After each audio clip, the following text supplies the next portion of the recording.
So I am on my way up to the Burro Mesa Highpoint, which is behind that point in the middle right there. And then I'll also probably hit this other point over here, which is actually marked as Burro Mesa. I just spent the past 7 days in Pflugerville, Texas, barely seeing the sun, it felt like. And it's so nice to be out here. My wife and I planned this trip about 6 months ago. We're staying at my mother-in-law's for 3 weeks. I was just there for a week. And it was my wife who actually suggested that I come out here. So I've been asking myself the question, did she really think I just needed a break or deserved a little vacation to myself, deserved all this time on my own? Or did she just want to get rid of me for 6 days? And I think we all know the answer to that question.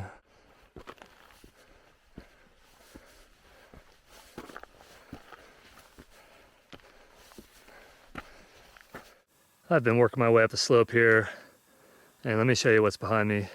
I'm going to explore up here a little bit, because there may be a route, but if not, there's definitely a gap just a little ways down the cliff face, so I can get up over there if I need to. This stuff is pretty brittle and loose, but I think right there is going to work. I think I'll be able to get up right there. So this should be it right here, unless it's a false summit.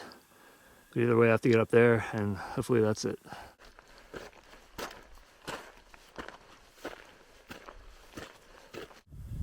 All right, I made it to the Burro Mesa Highpoint. So this other high point to the west of here is marked as Burro Mesa 2. I'm gonna go for it. I guess if I feel like I can bail into the canyon, but I'm gonna go for that high point there.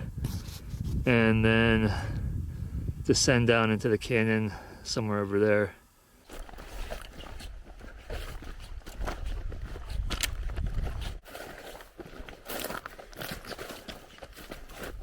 From the high point, I thought this rock pile would be about half my size, but it's over my height. A little bit over 6 feet, definitely.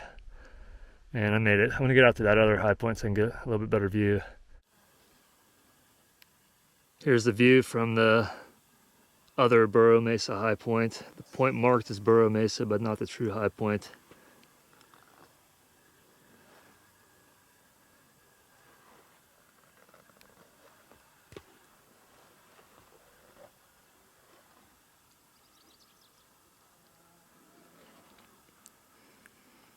So for any of you who may have watched my videos from Big Bend 5 years ago and wondered what happened to me, I moved.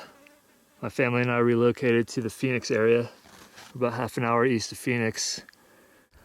I'm gonna head over in this direction somewhere and see if I can make it down without too much backtracking and whatnot, but hopefully this will be pretty straightforward. My buddy Peace Train did this, but I think he did both of these peaks, but I didn't go back and watch his video, so it's been a good while. I think he descended this way, but I can't remember. I made a little extra work for myself because I came down way over there, but straight down from the peak would have worked. It was just me going off memory, thinking I had to be more to the south.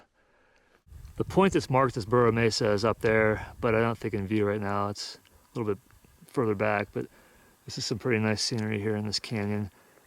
I decided to get down into the wash.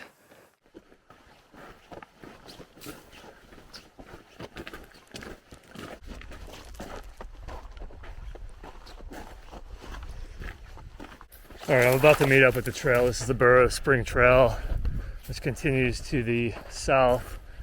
I'm not gonna go see Burro Spring. I'm looking at my ascent route. So I pretty much went straight up that slope and then climbed up kind of on the right side of that cliff that's right in the center now.